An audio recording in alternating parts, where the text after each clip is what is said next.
Dakshin Kannada turned into a political battlefield yesterday as saffron flags flooded the temple town of Dharmasthala.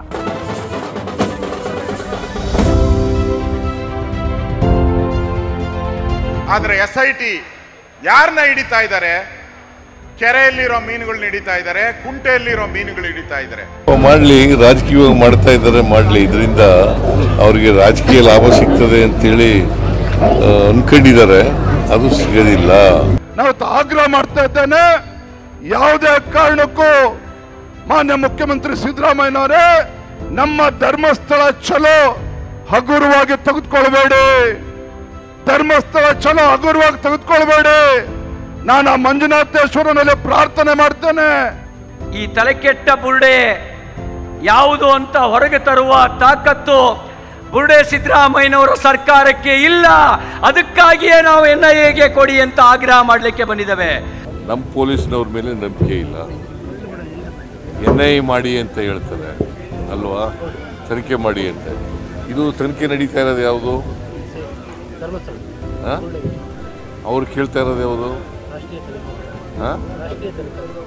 ತನಿಖೆ ಮಾಡೋರು ಪೊಲೀಸ್ನವರೇ ಅಲ್ವಾ? ನಮ್ಮ ಪೊಲೀಸ್ನವ್ರ ಮೇಲೆ ನಂಬಿಕೆ ಇಲ್ಲ ಇವರಿಗೆ.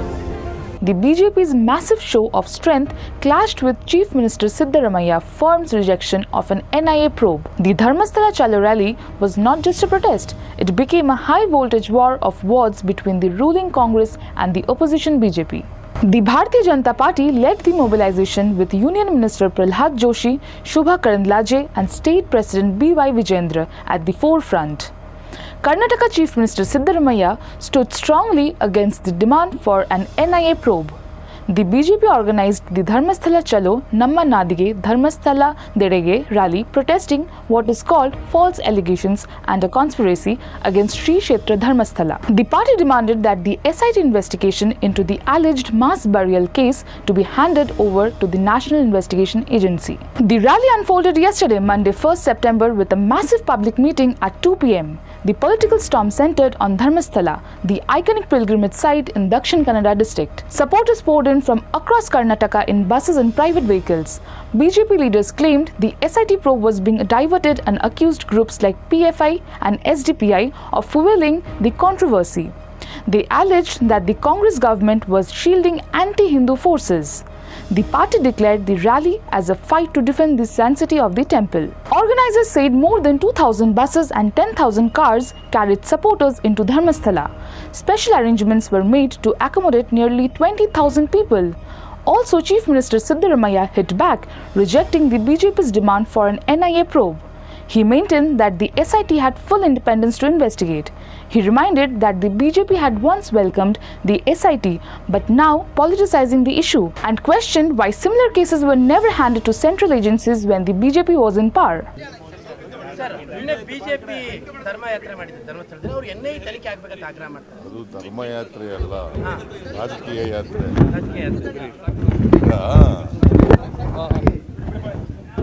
SITಗೆ SIT ತನಿಖೆ ಮಾಡ್ತಾ ಇದೆ. ನಮ್ಮ ಪೊಲೀಸ್ನವ್ರ ಮೇಲೆ ನಂಬಿಕೆ ಇಲ್ಲ.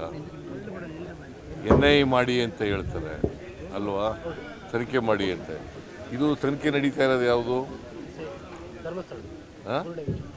ಅವ್ರು ಕೇಳ್ತಾ ಇರೋದು ಯಾವುದು? ತನಿಖೆ ಮಾಡೋರು ಪೊಲೀಸ್ನವರೇ ಅಲ್ವಾ? ನಮ್ಮ ಪೊಲೀಸ್ನವ್ರ ಮೇಲೆ ನಂಬಿಕೆ ಇಲ್ಲ ಇವರಿಗೆ. ನಂಬರ್ 1.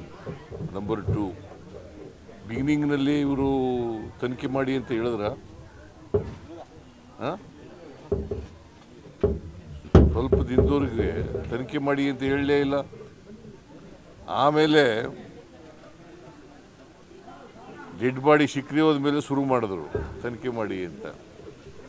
ಅಲ್ಲಿವರೆಗೆ ತನಿಖೆ ಮಾಡಲಿಲ್ಲ. ಈಗ ವೀರೇಂದ್ರ ಹೆಗ್ಗಡೆಯವರು ಏನಂತ ಹೇಳಿದ್ದಾರೆ? ಸ್ವಾಗತ ಮಾಡಿದ್ದಾರೆ. ಮತ್ತು ಇವರು ಏನು ಮಾಡೋದು? ಯಾರ ಮೇಲೆ ದೂರಿದೆ ಅವರೇ ಸ್ವಾಗತ ಮಾಡಿದ್ದಾರೆ. ಸತ್ಯ ಹೊರಗಡೆ ಬರಬೇಕು, ಸತ್ಯ ಗೊತ್ತಾಗಬೇಕು ಜನಗಳಿಗೆ. ಇವರು ನಮ್ಮ ಮೇಲೆ ಇದ್ದಂಥ ಅನುಮಾನದ ತೂಗುಗತಿ ಪರಿಹಾರ ಆಗಬೇಕು ಅಂತ ಹೇಳಿದ್ದಾರೆ ಅವರೇ. ನಾವು ತನಿಖೆ ಮಾಡಿಸ್ತಾ ಇದ್ದೀವಿ. ನಾವು ಯಾರು ಇಂಟರ್ಫಿಯರ್ ಆಯ್ತಾ ಇಲ್ಲ. ತನಿಖೆ ಅದು ಸ್ವತಂತ್ರವಾಗಿ ಮಾಡ್ತಾ ಇದ್ದಾರೆ. ಸತ್ಯ ಹೊರಗಡೆ ಬರಲಿ, ಗೊತ್ತಾಗಲಿ. ಅವರಿಗೆ ಹೊರ ರಾಜ್ಯ ಮತ್ತು ಹೊರ ದೇಶದಿಂದ ದುಡ್ಡು ಬಂದಿದೆ ಈ ಪ್ರಕರಣಕ್ಕೆ, ಹಂಗಾಗಿ NIA ಆಗಬೇಕು. ಇವ್ರಿಗೆ ದುಡ್ಡು ಬಂದಿದೆ, BJP ಅವ್ರಿಗೆ ಇಷ್ಟೆಲ್ಲ ಮಾಡಬೇಕಾದ್ರೆ ಎಲ್ಲಿಂದ ಬರ್ತದೆ ದುಡ್ಡು ಇವ್ರಿಗೆ? ಯಾರು ಕೊಡೋರು ಇವ್ರಿಗೆ?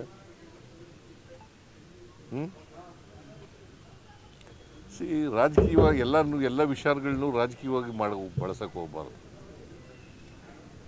ರಾಜಕೀಯ ಮಾಡಲಿ, ವಿರೋಧ ಪಕ್ಷದವರು ಟೀಕೆ ಮಾಡಲಿ ಸರ್ಕಾರದ ಮೇಲೆ, ಬಟ್ ಎಲ್ಲನೂ ರಾಜಕೀಯಗೊಳಿಸ್ಬಾರ್ದು. ಇವರು ರಾಜಕೀಯಕ್ಕೋಸ್ಕರ ಮಾಡ್ತಾ ಇದ್ದಾರೆ. ಇದರಲ್ಲಿ ಸತ್ಯ ಏನಿಲ್ಲ, ಅಸತ್ಯ ಇರ್ತಕ್ಕಂಥದ್ದು. ಸೌಜನ್ಯ ಕೇಸಲ್ಲಿ ಮತ್ತೆ ರಿಓಪನ್ ಆಗುತ್ತಾ ಸರ್ ಅಂತ? ಯಾಕಂದ್ರೆ ಒಂದು ಮಹಿಳೆ ಆ ಸೌಜನ್ಯ ಕಿಡ್ನಾಪ್ ಮಾಡಿ ತಾಲೆ ಅಂತೇಳಿ ಅಲ್ಲಪ್ಪ, CBI ಯಾರ ಅಧೀನದಲ್ಲಿರೋದು? ಸೆಂಟ್ರಲ್. ಅವರು ತನಿಖೆ ಮಾಡಿ ವರದಿ ಕೊಟ್ಟಿದ್ದಾರೆ. ಈಗ ಸುಪ್ರೀಂ ಕೋರ್ಟ್ಗೆ ಹೋಗಿ ಅಂತ ಹೇಳ್ತಾ ಇರೋರು ಯಾರು? ಇವರೇ. ಅದರಿಂದ ಏನಂತ ಹೇಳೋದು? ಸೌಜನ್ಯ ಕೇಸು ಯಾರ ಮೇಲೆ ಆರೋಪ ಮಾಡ್ತಾ ಇರೋದು? ಇವರು ಯಾರ ಪರ? ಒಂದು ಕಡೆ ವೀರೇಂದ್ರ ಹೆಗ್ಗಡೆ ಅವ್ರ ಪರ ಅಂತ ಹೇಳ್ತಾರೆ, ಇನ್ನೊಂದು ಕಡೆ ಸೌಜನ್ಯ ಪರ ಅಂತ ಹೇಳ್ತಾರೆ. ಯಾರ ಪರ ಇರೋದು ಇವರು? ಬೇರೆ ಕಡೆಯಿಂದ ಫಂಡಿಂಗ್ ಆಗಿದೆಯಾ ಸರ್? ಬೇರೆ ಕಡೆಯಿಂದ ಫಂಡಿಂಗ್ ಆಗಿರೋ ಸಾಧ್ಯತೆ ಇದೆ? ನನಗೆ ಗೊತ್ತಿಲ್ಲ, ಫಂಡಿಂಗ್ ಆಗಿರೋದು ಗೊತ್ತಿಲ್ಲ. ತನಿಖೆ ಮಾಡಲಿ, ಗೊತ್ತಾಗುತ್ತೆ. ಸೌಜನ್ಯ ತಾಯಿಯವ್ರನ್ನ ಭೇಟಿ ಮಾಡಿ ಮರು ತನಿಖೆಗೆ ನಾವು ಆಯ್ತಪ್ಪ. CBI ಯಾರ ಅಧೀನದಲ್ಲಿ ಇರೋದಯ್ಯ? ಕೇಂದ್ರ ಸರ್ಕಾರ. ಇವರು ಕೇಂದ್ರ ಸರ್ಕಾರದ ಏಜೆನ್ಸಿನೇ ಎಲ್ಲ ಮಾಡಿರೋದು, ತನಿಖೆ ಏಜೆನ್ಸಿ. ಈಗ ಸುಪ್ರೀಂ ಕೋರ್ಟ್ಗೆ ಹೋಗ್ತೀವಿ ಅಂತಾರೆ, ಹೋಗೋದು ಬಿಡೋದು ಸೌಜನ್ಯಕ್ಕೆ ಸೇರೋದು, ಫ್ಯಾಮಿಲಿಗೆ ಸೇರಿದ್ದು. ಇವರು ಯಾರ ಪರ ಇದ್ದಾರೆ? ಒಂದು ಕಡೆ ವೀರೇಂದ್ರ ಹೆಗ್ಗಡೆ ಅವ್ರಿಗೆ ಜೈಕಾರ ಹಾಕ್ತಾರೆ, ಇನ್ನೊಂದು ಕಡೆ ಸೌಜನ್ಯ ಎತ್ಕಿಡ್ತಾರೆ. ಇವ್ರು ಯಾರ ಪರ ಇದ್ದಾರೆ?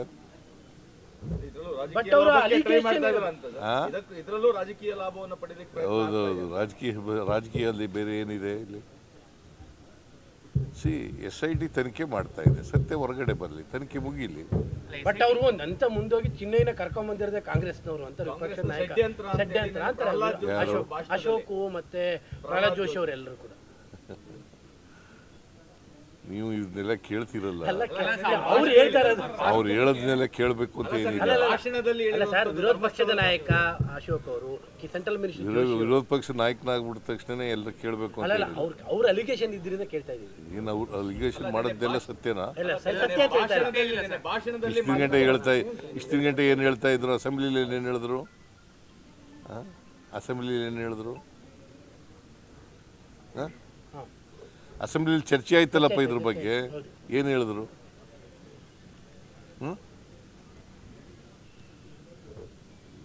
ಅಶೋಕನೇ ಚರ್ಚೆ ಮಾಡಿದ್ನಲ್ಲಪ್ಪ, ಅವನು ಸುನೀಲ್ ಚರ್ಚೆ ಮಾಡಿದ್ರಲ್ಲ, ಏನು ಹೇಳಿದ್ರು? ಆಗ ದಿನಕ್ಕೊಂದೊಂದು ಹೇಳಕ್ಕೆ ಹೋಗ್ಬಾರ್ದು. ಇದಕ್ಕೆ ಸತ್ಯ ಇಲ್ವಲ್ಲ ಇದರಲ್ಲಿ. ಅಸತ್ಯದ ಮೇಲೆ ಚರ್ಚೆ ಮಾಡೋದು, ಯಾವಾಗಲೂ ಅಸತ್ಯದ ಮೇಲೆ ಚರ್ಚೆ ಮಾಡಿದ್ರೆ ಹೀಗೆ ಆಗೋದು.